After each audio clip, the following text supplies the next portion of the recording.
Fact or what if I told you that one of the wealthiest empires in history was ONT in Europe or Asia, but in the heart of Africa, a kingdom literally richer than gold?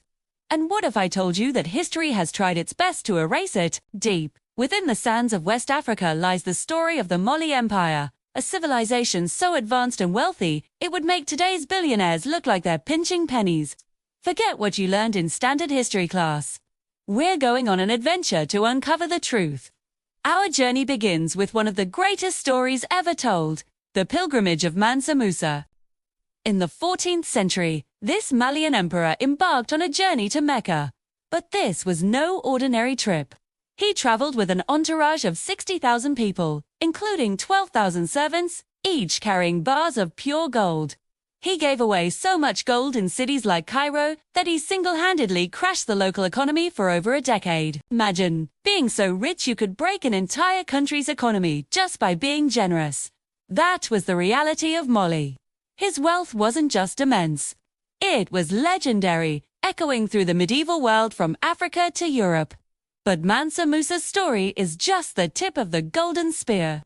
The real treasure of Mali wasn't its gold, but its knowledge. Timbuktu, a name many of us associate with the middle of nowhere, was actually one of the world's greatest centers of learning. Its universities and libraries were magnificent, attracting scholars, astronomers, and mathematicians from across the Islamic world.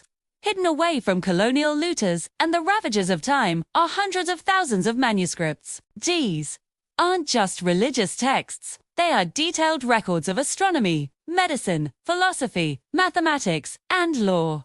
These texts reveal a sophisticated understanding of the cosmos, with detailed star charts and calculations that were centuries ahead of their time in Europe.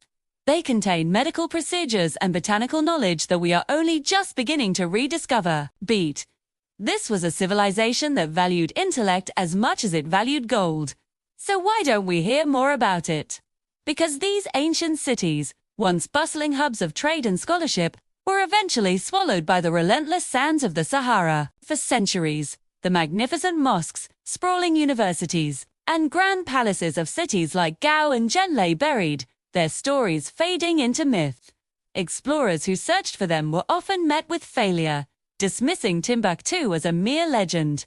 But modern archaeology and the brave efforts of local communities are bringing this history back to life. Satellite imagery is now revealing the outlines of these massive ancient settlements hidden beneath the dunes. We're finding evidence of complex urban planning, advanced irrigation systems, and technologies we never thought possible for the era. This wasn't just a kingdom, it was a civilization. What happened to this powerful empire? A combination of internal conflicts, shifting trade routes, and the encroaching desert led to its gradual decline. Its story was buried, not just by sand, but by centuries of colonial narratives that sought to diminish Africa's history and its contributions to the world.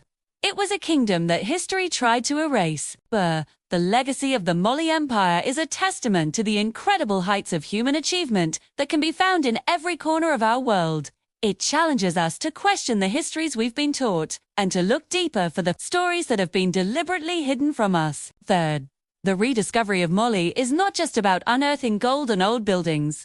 It's about restoring a vital piece of our shared human story. Thank you so much for joining me on this incredible journey. If you found this as fascinating as I did, please hit that like button and subscribe for more stories that challenge the history books. Let me know in the comments what other lost civilizations you'd like to explore. Until next time, keep questioning everything.